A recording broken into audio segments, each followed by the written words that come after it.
পানি যদি কালি হয়ে যায় আর তামাম পৃথিবীর সমস্ত গাছগুলো 4 আঙ্গুল বরাবর যদি কলম হয়ে যায়, পানি রূপী কালি দিয়া গাছ রূপী কলম দিয়া আল্লাহ রাব্বুল আলামিনের প্রশংসা লিখতে লিখতে লিখতে লিখতে লিখতে দুনিয়ার সমস্ত পানি নামক কালি শেষ হয়ে যাবে, কিন্তু আল্লাহ রাব্বুল আলামিনের প্রশংসা লেখা শেষ হবে না।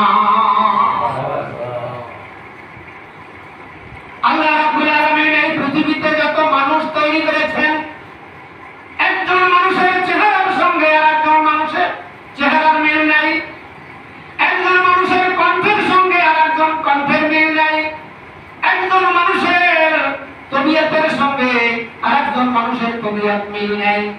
আল্লাহ বলেন, আমি দুনিয়ায় মানুষগুলোকে বানাইছি, এই মানুষগুলো তার একখানা কপাল আছে, কপাল, এই কপাল দিয়ে আমাকে সেজদা দিবে। এই কপাল হলো আমার জন্য স্পেশাল কামরা। লঞ্চে আপনি যদি ঢাকা যান, কেবিন ভাড়া করেন, ওই কেবিনে সাধারণ লোকদেরকে ঢুকতে দেন না, কারণ ওটা আপনার কেবিন, আপনার স্পেশাল কেবিন। আল্লাহ বলেন, বান্দারে তোর সমস্ত শরীরটা আমি তৈরি করেছি, কিন্তু এই কপালখানা তোর আমি আল্লাহ খাস আমার জন্য তৈরি করেছি। তুই শুধুমাত্র আমাকে সেজদা দিবি, আমাকে ছাড়া আর কাউকে সেজদা দেওয়ার অধিকার তোর নাই। যেহেতু আমার খাস কামরা, এই কামরায় অন্য কাউকে আমি বসতে দেই না। আল্লাহ বলেন, বান্দারে তুই যদি এই কপাল কোন বটগাছের কাছে গিয়ে ঠেকাও, আমি সহ্য করি না। তুই যদি কোন পীর সাহেবের কাছে কপাল ঠেকাও, আমি সহ্য করি না। তুই যদি কোন খাজা বাবার দরবারে যাইয়া এই কপাল ঠেকাও, আমি সহ্য করি না। যেহেতু কপালটা হয়েছে আমার জন্য। ওই যারা বলে কেউ ফেরে না খালি হাতে ন্যাংটা বাবার দরবারে, তোর বাবা যদি ল্যাংটা থাকে তোর কপালে কি লেখা আছে? ল্যাংটা বাবার দরবারে যাইয়া মাথা ঠেকায়, সিজদা দেয়। আল্লাহ বলেন, আমি এটা সহ্য করতে পারি না। কপাল কেবলমাত্র শুধুমাত্র একমাত্র আমাকেই সিজদা দিবি। আল্লাহ তাআলা অন্য জায়গায় বলছেন, ইন্নাল্লাহা লা ইউশরিকু বিহি আইয়ুশরাকা বিহি ওয়া ইয়াগফিরু মা দুনা যালিকা লিমান ইয়াশা ওয়া মান ইউশরিক বিল্লাহি ফাকাদ ইফতারা ইসমান আযীমা। মহান আল্লাহ রাব্বুল আলামিন বলেন, ইন্নাল্লাহা লা ইয়াগফিরু আন ইউশরাকা বিহি ওয়া ইয়াগফির। মহান আল্লাহ রাব্বুল আলামিন বলেন, নিশ্চয়ই নিশ্চয়ই আমাকে ছাড়া কাউকে যদি সিজদা দাও, তাহলে যদি কাউকে শরীক স্থাপন করো, তুই যদি আমাকে বাদ দিয়া কারো সঙ্গে শরীক স্থাপন করো, আমি সহ্য করি না, আমি মাফ করব না, আমি মাফ করব না। এছাড়া যত অন্যায় অপরাধ আছে আমি আল্লাহ ইচ্ছা করলে মাফ করে দিতে পারি। লোকমান হাকিম তার ছেলেদেরকে ওয়াজ করে শোনাইতেছে, ও ছেলেরা শোনো, আল্লাহর সঙ্গে শরীক করবে না। যেহেতু ইন্না শিরকা লাযুলমুন আযীম, শিরক হলো সবচেয়ে বড় গুনাহ। এই পৃথিবীতে যত বড় গুনাহ আছে সবচেয়ে বড় গুনাহ হলো শিরকের গুনাহ। শিরক করে ভাই আমার, এই জন্য যারা নাস্তিক তারা তো আল্লাহকে মানে না। তারা বলে দেয়ার ইজ নো গড, প্রভু বলতে আল্লাহ বলতে কেউ নাই। জোরে বলেন নাউযুবিল্লাহ। ভাই আমার, রাসূল পাক সাল্লাল্লাহু আলাইহি সাল্লামকে যারা দেখেছেন তারা হলেন সাহাবী। তারা কি বলেন একটু? সাহাবী। আরো জোরে বলতে হবে সাহাবী। রাসূলকে যারা দেখেছেন তারা হলেন সাহাবী। সাহাবীদেরকে যারা দেখেছেন তারা হলো তাবী। এই রকম একজন তাবী নাম হলো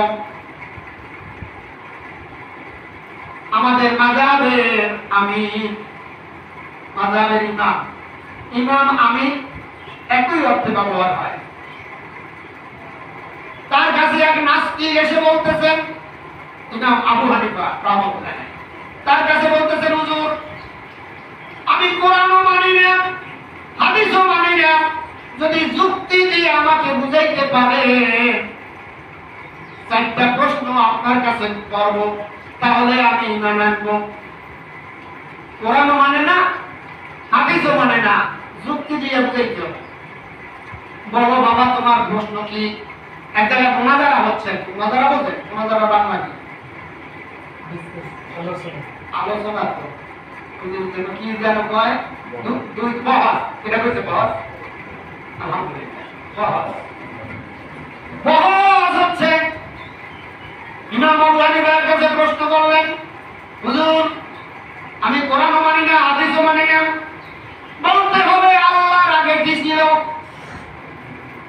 আর আল্লাহ যদি থাকে এখন কি করেন, আর আল্লাহ কোন দিক চাই আছে, আর আল্লাহ থাকলে দেখাইতে হবে। চারটা প্রশ্ন করেছেন। আল্লাহর আগে কি ছিল, আল্লাহ যদি থাকে দেখাইতে হবে, আল্লাহ কোন দিক চাই আছে। ইমাম আবু হানিফা বললেন, ও বাবা যুবক, আল্লাহর আগে কি ছিল এই জবাব আমি একটু পরে দেব, তুমি আমাকে বলো, যে প্রশ্ন করে সে বড় না যে জবাব দেয় সে বড়? তাহলে যে জবাব দেয় সেই তো বড়। তাহলে আমি আছি নিচে, আমাকে স্টেজে বসার অনুমতি দাও। হ্যাঁ হুজুর আপনি উপরে বসে, আপনি উপরে বসে। উপরে বসে তো বলতেছে, কি বাবা কি যেন প্রশ্ন করছিলাম? বলে আল্লাহর আগে কি ছিল। বাবা তাহলে তুমি এই প্রশ্নের জবাব আমি পরে দেব, তুমি আগে বলো 10-এর আগে কত ছিল? তো 10-এর আগে 9, 9-এর আগে কত? 9-এর আগে 8, 8-এর আগে 7, 7-এর আগে 6, 6-এর আগে 5, 5-এর আগে 4, 4-এর আগে 3, 3-এর আগে 2, 2-এর আগে 1, 1-এর আগে 1-এর আগে 1-এর আগে 1-এর আগে না তাই না বাবা। 1-এর আগে কি? তাহলে 1-এর আগে আর কিচ্ছু নাই, আমার আল্লাহর আগে আর কিচ্ছু নাই। ও তো কোরআনও মানে না, হাদিসও মানে না, যুক্তি দিয়ে বুঝাইতে হবে। পাইলাম এটা। হুজুর আপনি যে বললেন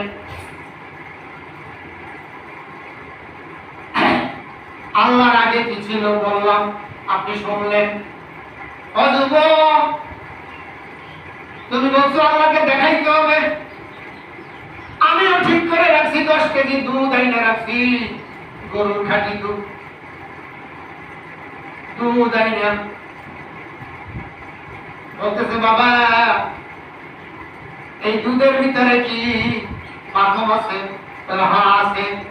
দেখা যায় না? দেখা যায় না, মন্থন করলে পাওয়া যায়। বাবা এই দুধের ভিতরে কি ঘি আছে? হ্যাঁ ঘি আছে। দেখা যায় না? দেখা যায় না, মন্থন করলে পাওয়া যায়। ছানা আছে? তাহলে হ্যাঁ ছানাও আছে। দেখা যায় না? দেখা যায় না, মন্থন করলে পাওয়া যায়। বাবা যুবক, এই দুধের ভিতরে যদি ঘি থাকে, মাখন থাকে, ছানা থাকে, দেখা যায় না। আমার আল্লাহ রাব্বুল আলামিন তামাম পৃথিবীর মাঝে এত গাছগাছালি আল্লাহ তৈরি করছেন, বিনা খুঁটিতে আসমান ঝুলাইয়া রাখছে। এর পিছনে কি একজন কারিগর নাই? এই তো সেই আল্লাহ। ওই যুবক এখন নরম হয়ে আসছে, বলতেছে হ্যাঁ ঠিকই বলছেন, নরম হয়ে আসছে। হুজুর আপনি বলো, হুজুর আল্লাহ এখন কি করে? আমি তো এই মাত্র আল্লাহ কি করছে দেখো নাই? না তা তো দেখি নাই। তবে তুমি ছিলে স্টেজে আর আমি আবু হানিফা ছিলাম নিচে, আমি জবাব দেওয়ার জন্য আমাকে তুমি স্টেজে বসাইলা। একটু আগে আল্লাহ এই একটা কাজ করছে, তোমাকে নিচে নামাইলো আর আমাকে আল্লাহর উপরে উঠাইলো। এই তো আল্লাহ এই কাজটা করছে। যুবক বন্ধু, আমার আর বুঝতে বাকি নাই। এইরকম ভুল যদি আমি আগে পাইতাম তাহলে আমি আর নাস্তিক থাকতাম না। হুজুর গো, আমাকে কলেমা পড়াইয়া মুসলমান বানাইয়া দেন। লা ইলাহা ইল্লাল্লাহু মুহাম্মাদুর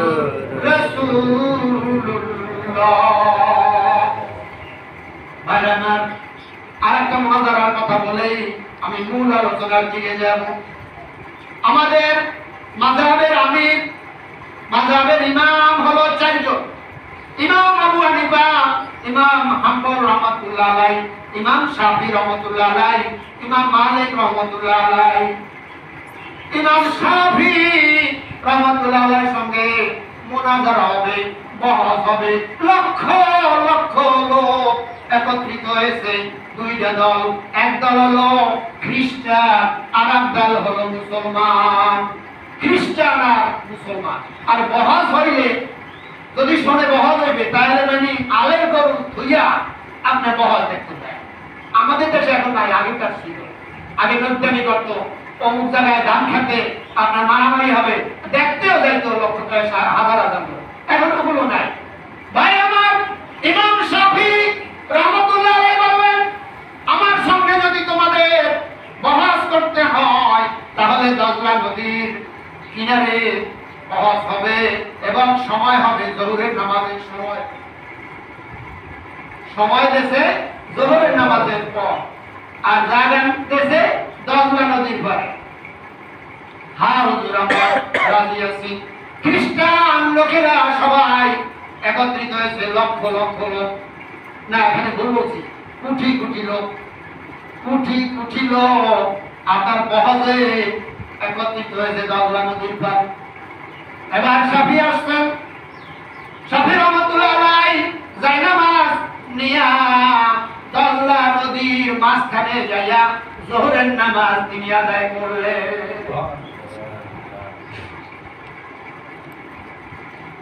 নবী নাই, কিন্তু নবীদের মতো, নবীদের ছিল আপনার মুজিজা। ঠিক ওই অর্থেই আল্লাহ ওয়ালাদের আল্লাহ তাআলা কারামত দিয়েছে। মুজিজা নবীদের বেলায় মুজিজা। আল্লাহ তাআলা যদি কোনো কুদরতি জিনিস দেখান, সেটা হলো কুদরত। তেমন একটা খারাপ জিনিস পারে, এটা কোনো মানুষে মারতে পারে? এটা আল্লাহর একটা কুদরত। তো এটা আল্লাহর কুদরত। আর নবীরা যেটা দেখায় আশ্চর্য কোনো ঘটনা, সেটা হলো কি? মুজিজা।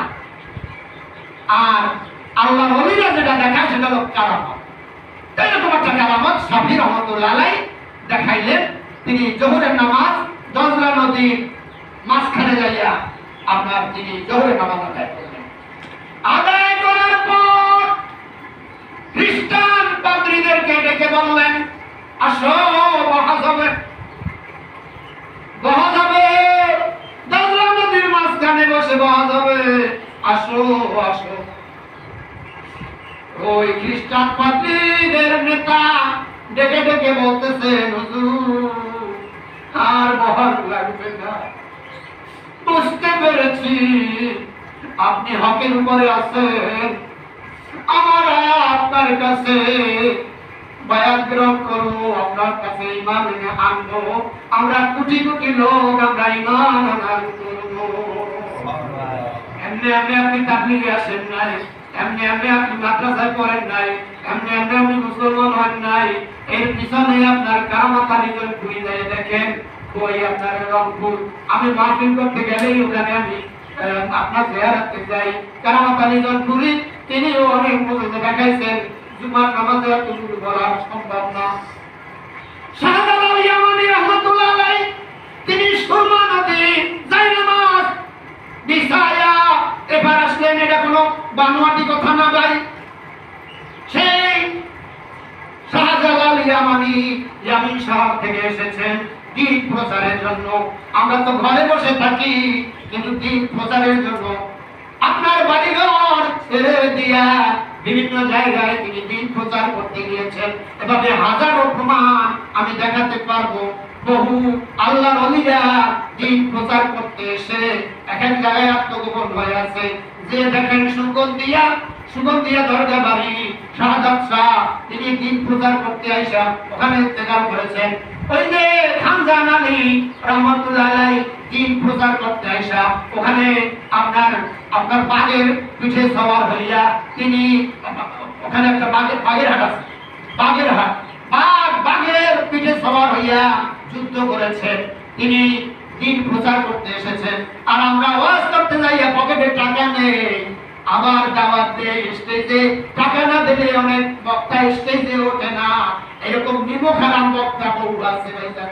কিন্তু আপনাদের এই মসজিদে আজকের এই যে তাবলীগ জামাতের ভাইরা আসছেন, আপনারা কোনো টাকা পয়সা দেন নাই, তাদের নিজ দায়িত্বে নিজের টাকা খরচ করিয়া দিন প্রচারের জন্য এসেছে। এটা নবিয়ানা কাজ। ভাই আমার, যেই কথা বলতেছিলাম, আসো ইমাম সাহেব বলতেছেন আসো, ও খ্রিস্টানের দলেরা আসো। তারা বলতেছেন আমাদের আর আসতে হবে না, আমরা বুঝতে পেরেছি আপনি হকের উপরে আছেন, আমাদেরকে কলেমা পড়ান লা ইলাহা ইল্লাল্লাহু মুহাম্মাদুর রাসূলুল্লাহ। কলেমা পড়ে সেই কোটি কোটি লোক ইসলাম গ্রহণ করেছে। আমি আর ওদিকে যাব না। আমি যে কথা বলতে চাইছিলাম, রাসূল পাক সাল্লাল্লাহু আলাইহি সাল্লাম আমাদের জন্য কি অবদান রেখেছেন।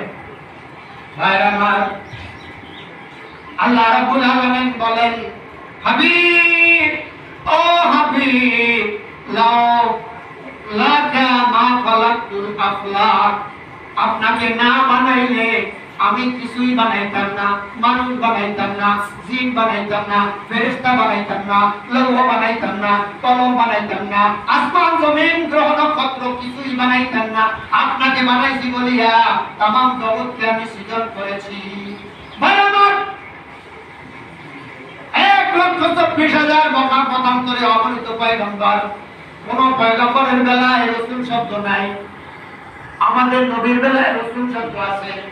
যেমন দেখেন, লা ইলাহা ইল্লাল্লাহ মুসা কালিমুল্লাহ, রাসূল আছে। লা ইলাহা ইল্লাল্লাহ ইব্রাহিম খলিলুল্লাহ, রাসূল আছে। লা ইলাহা ইল্লাল্লাহ আদম সবিউল্লাহ, রাসূল আছে। কিন্তু আমাদের নবীর বেলা কি? লা ইলাহা ইল্লাল্লাহ মুহাম্মাদুর রাসূলুল্লাহ। তাই তো তিনি মিরাজে যখন গেলেন, সমস্ত নবীদেরকে একত্রিত করে তিনি ইমামতি করলেন, সবাইকে নিয়ে নামাজ পড়লেন। পড়ছে না বাইতুল মুকাদ্দাসে?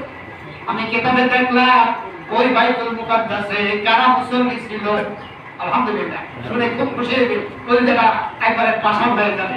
ভাইরা নামাজ পড়তে আসেন না, নামাজের কথাও যদি বলবো, যদি আল্লাহ বলার তৌফিক দান করেন। ভাইরা আমার, সেই বাইতুল মুকাদ্দাস আমাদের প্রথম কিবলা। এখন তো আমরা মক্কা শরীফের দিকে নামাজ পড়ি, আগে কিবলা ছিল বাইতুল মুকাদ্দাস, জেরুজালেম।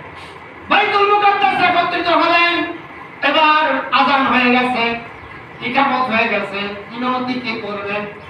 চিন্তা করে আদম আলাইহিস সালাম বোধহয় ইমামতি করবেন, না হয় মুসা আলাইহিস সালাম করবেন। এভাবে প্রত্যেকে যদি ইমাম সাহেব না আসে, তাহলে আপনারা দেখেন না কোন আলেম আছে কিনা ইমামতি করতে পারে।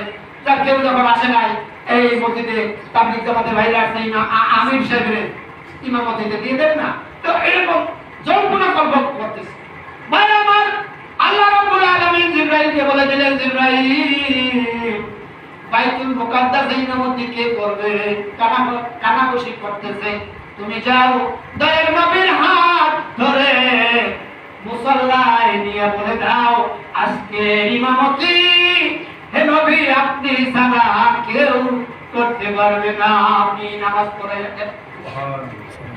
এই যে নামাজ পড়াইছেন, মুসল্লি ছিল সমস্ত নবীরা, এই নামাজে মুসল্লি ছিল সমস্ত ফেরেশতাগণ, এই নামাজে মুসল্লি ছিল সমস্ত মুমিনগণ। আমাদের জন্মগ্রহণ করে আমাদের রূহ আছে, মানুষের শরীরের ভিতরে রূহ আছে, জিসম আছে। মানুষ শরীরের ভিতরে দুটো জিনিস কাজ করে, খুব খেয়াল করে শুনবেন, যেহেতু আপনারা আমার কথাগুলো বুঝতেছেন। মানুষের শরীরের ভিতরে একটা আছে রূহ, আর একটা আছে শরীর, জিসম। রূহ খাদ্য খায়। এই যে আপনারা তাবলীগ জামাতে আসছেন, কোরআন তেলাওয়াত করেন, 24টা ঘন্টা আল্লাহর রাস্তায় ব্যয় করতেছেন, এটা রূহের খোরাক হইতেছে। কোরআন তেলাওয়াত করতেছেন, রূহের খোরাক হইতেছে। জিকির করতেছেন, রূহের খোরাক হইতেছে। নামাজ পড়তেছেন, রূহের খোরাক হইতেছে। এইভাবে দিনের কাজ যত আছে, সব কাজের খোরাক রূহ হইতেছে। যেহেতু রূহ আসছে আলমে আরাফ থেকে, এর খাদ্য আপনি ওই খোলা বিরিয়ানি ফেন্দি দিলে হবে না, ফেন্দি খাওয়ার লোক আছে, সেটা হলো হচ্ছে শরীর। শরীর যেহেতু মাটির তৈরি, এই খাদ্য খাবে মাটির, এই ট্রিটমেন্ট যদি কোনো অসুখ হয় ট্রিটমেন্টও মাটির। এই যে সিবাজার ট্যাবলেট খান, ওই যে আপনার সার্জেল খান, যত ঔষধ পৃথিবীতে আবিষ্কার করেছে, বাইকমিক কন, হোমিওপ্যাথিক কন, অ্যালোপ্যাথিক কন, সমস্ত ঔষধের মূল উৎস মাটি। যেহেতু মানুষ মাটির তৈরি, যেহেতু মানুষ মাটির তৈরি, তাই খাদ্য খাবে মাটির, ঔষধ মাটির, ট্রিটমেন্ট মাটির, আর যাবেও মাটিতে। মিনা খালাকনাকুম ওয়া ফিহা নুঈদুকুম ওয়া মিনহা নুখরিজুকুম তারাতান উখরা। এই মাটি দিয়ে তোমাকে তৈরি করা হয়েছে, আবার এই মাটিতে তোমাকে রেখে দেওয়া, আবার এই মাটি থেকে তোমাকে উঠানো হবে। जगा जी लगाने के लिए ये दुनिया नहीं है, ये व्रत की जा है तमाशा नहीं है। এটা দুনিয়ার রং তামসা করার জন্য আল্লাহ বানায় নাই। এখান থেকে পাথর সংগ্রহ করতে হবে, পরকালের সামান জোগাড় করতে হবে। আমি অন্যদিকে চলে যাচ্ছি। মানুষ মাটির তৈরি, খাদ্য খাবে মাটির, ট্রিটমেন্ট মাটির, যাবে মাটিতে। রূহ আসছে আলমে আরাফ থেকে, আর কোরআন শরীফ আসছে আলমে লৌহে মাহফুজ থেকে। কোরআন যেহেতু লৌহে মাহফুজ থেকে আসছে, রূহের খোরাক সেই জায়গায় দিতে হবে। বলছেন, এটা তো বলছেন দুইটা জিনিস মানুষের শরীরের ভিতরে আছে, এটা তো বলছেন কোথায় গেছে আহারে কি যেন বলতেছেন।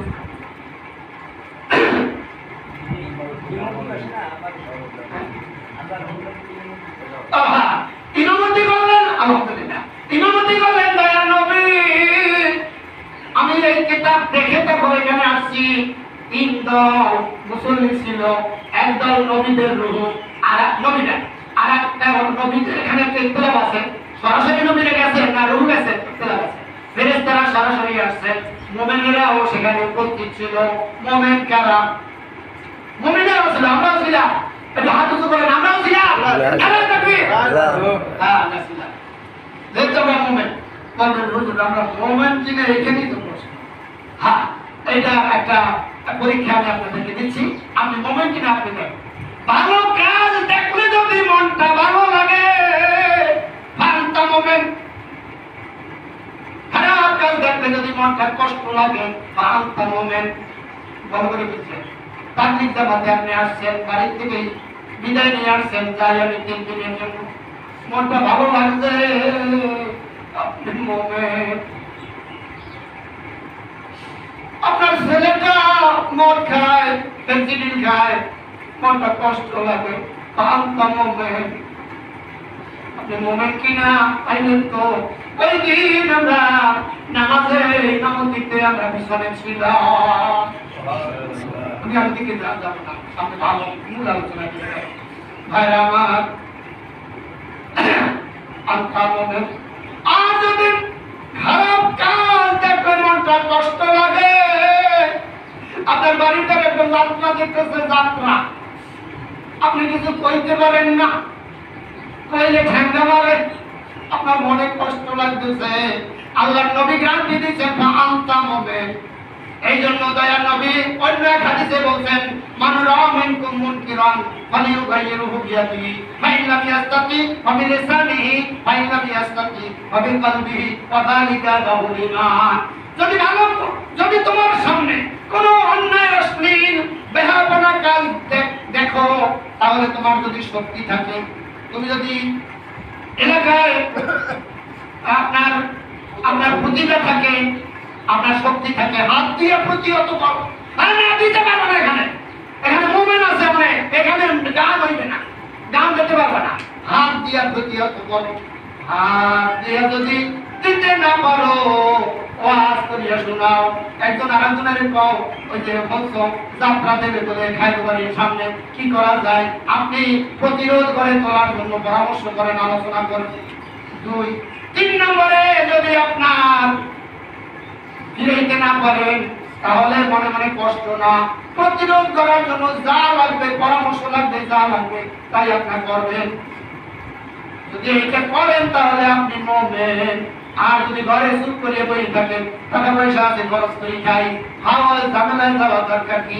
আপনি মুমিন হইতে পারবেন না। চলো এখন মূল আলোচনা থেকে। আল্লাহ রাব্বুল আলামিন বলেন, আপনি আপনাকে না বানাইলে আমি কিচ্ছু বানাইতাম না। আপনাকে বানাইছি বলিয়া তামাম জগৎকে আমি সৃজন করেছি। দয়ার নবী আমাদের জন্য কি দৃষ্টান্ত হবেন? ভাইরা আমার, আল্লাহ সাউফা ইউতিকা রাব্বুকা ফাতারদা। নবী গো, আপনাকে আমি এমন জিনিস দিব যে জিনিস পাইয়া আপনি খুশি হয়ে যাবেন। যে জিনিস পাইয়া আপনি খুশি হয়ে যাবেন। ভাইরা আমার, একটা ঘটনা বলি। দয়ার নবীকে আল্লাহ রাব্বুল আলামিন ডেকে পাঠাইবেন, কারণ বিচার কার্য শুরু হবে। আল্লাহ তাআলা আমাদের বিচার কার্য শুরু করবেন না? কোন সময় করবেন? কিয়ামতের ময়দানে। আমরা কিন্তু অনেকে ভাবে যে আমাদের মৃত্যুর পর বুঝি আর কিছু নাই। ভাইরা আমার, হাতে আঙ্গুল কয়টা?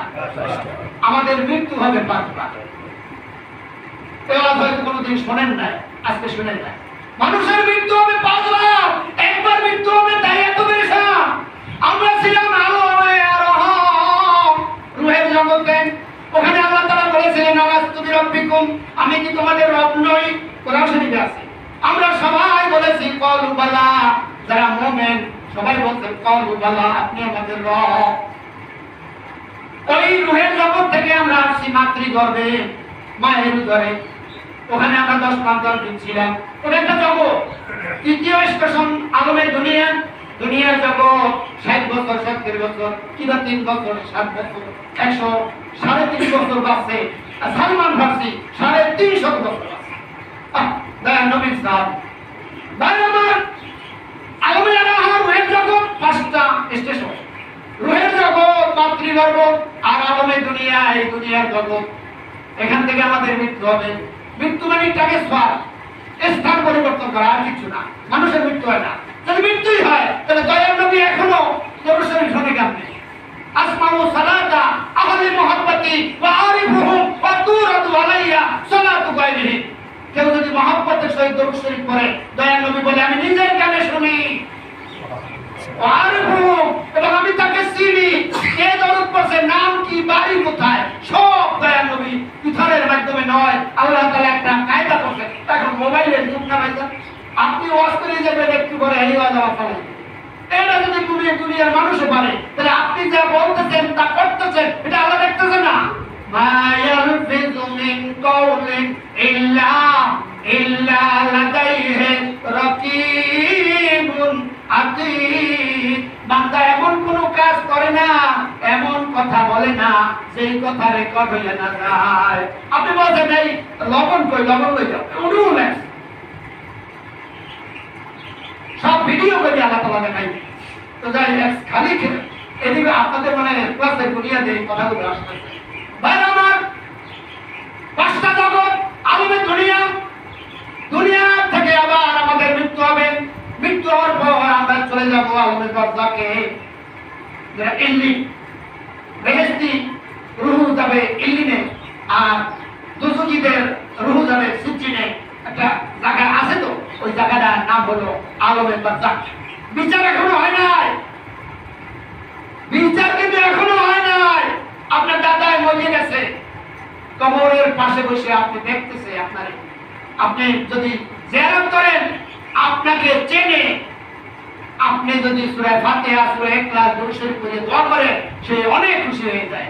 আপনারে যে টাকা পয়সা ধন দৌলত দিয়ে গেছে, এতে সে খুশি না। আপনি যদি কবরের কাছে দাঁড়িয়ে একটু দোয়া করেন, দয়ার নবী মিয়া জিয়ারত করেন, খুঁজে পায় না। আয়েশা সিদ্দিকা রাদিয়াল্লাহু তাআলা বলে, আমার গাড়ি ঘুমাইলে গেলে ওই মিস্ত্রি জানে গেলে নাই, এই মাইয়া তো কথা না, তালাশ করতে করতে যাই পাইছে আপনার জান্নাতুল বাকিতে তিনি কবর জিয়ারত। তুমি এখানে চলে আইছি, আমরা বলছে আপনি কমে গেছেন, কোন স্ত্রী ধরে গেছেন, তারপরে না মনে মনে কয় তাহলে আইসে কি আইসে তাহলে আইসি আজকে কোন দিন জানো না? না, তা তো জানি না। আজকে হলো শাবান মাসে 14ই শাবান দিবগত রাত। হ্যাঁ ওই যে আমরা সবে বরাত করি পিঠে খাওয়ার জন্য গেলাম ওই দিন। ভাইরা আমার, আলমে বারজাক এখনো বিচার হয় নাই। আলমে বারজাকের থেকে আবার ইন্তেকাল হবে। সেই ইন্তেকালটা হলো আলমে আখিরাত, যার শুরু আছে কিন্তু শেষ নাই। খালিদিনা ফিহা আবাদা। ভাইরা আমার, আপনারা তো আসবেন না, মসজিদে আসলে এগুলো শোনা যায়। আজকে তাবলীগ জামাতের ভাইরা আসছে, তাদের কাছে একটু সময় দেন, এগুলো শুনতে পারবে। তো 5টা স্টেশন পাইছেন, এতদিন মনে করতেন যে মৃত্যু বুঝি একবার, আজকে পাইলেন 5 বার মৃত্যু হবে। জোরে বলেন কয়বার? 5 বার। আরো জোরে? 5 বার। 5 বার মৃত্যু মনে আছে তো? আলমে আরো আইছিলাম, মাতৃগর্ভে আসছি, দুনিয়ায় আসছি, আলমে বারজাকে যাবো, মানে কবরে যাবো, এরপর আলমে আখিরাতে যাবো। তো যে কথা বলতেছিলাম, আল্লাহ তাআলা বিচার কার্য শুরু করবেন। মানে সময় শেষ হয়ে যাচ্ছে, আর 5 মিনিট আগে কথা বলতে পারবো, 45 মিনিট হয়ে গেছে। ভাইরা আমার, দয়াল নবীকে জিবরাইল আমিনকে পাঠিয়ে দেবেন। জিবরাইল, আমি বিচার কার্য শুরু করব। রহমতের নবীকে মদিনা থেকে তুলে নিয়ে আসবে। জিবরাইল আমিন অনেক কথা আমি কাটছাট করে সংক্ষেপ বলতেছি। সালাম দেবেন, একবার না দুইবার না 3 বার সালাম দেবেন। আসসালামু আলাইকুম ইয়া রাসূলুল্লাহ। হুজুর উঠবে, 2 পাশে ভর দিয়া উপরে উঠে আসবেন, শরীরে কাদা লাগা থাকে।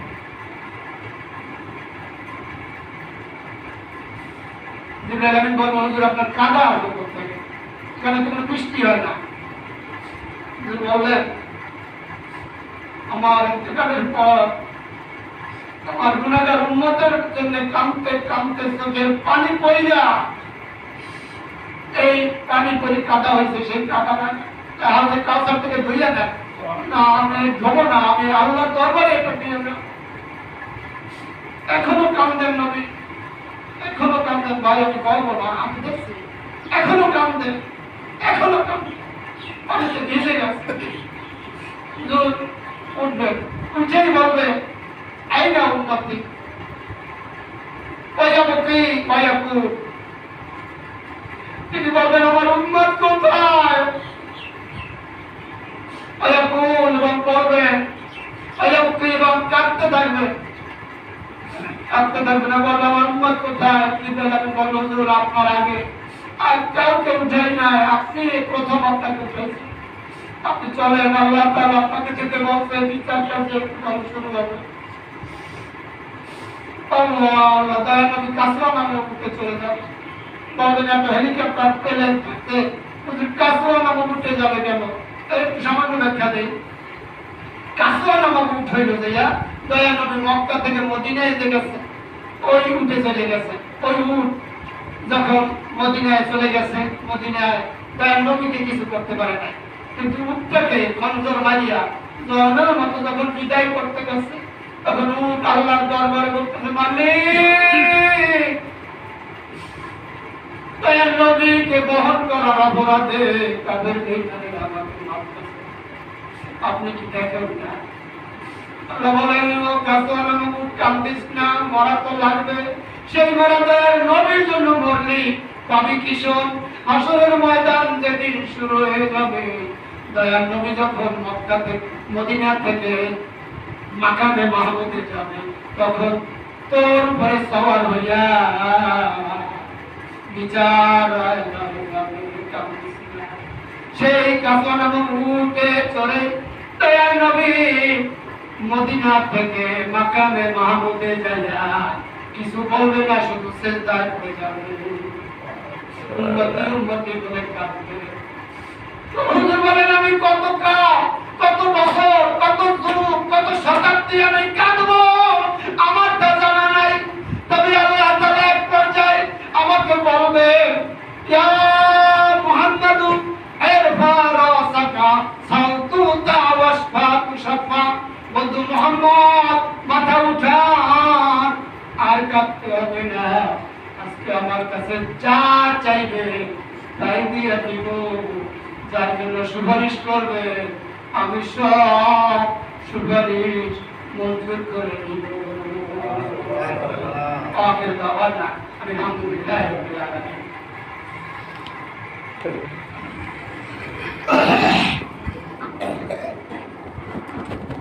मेरा सुन्नत पड़ा सर एक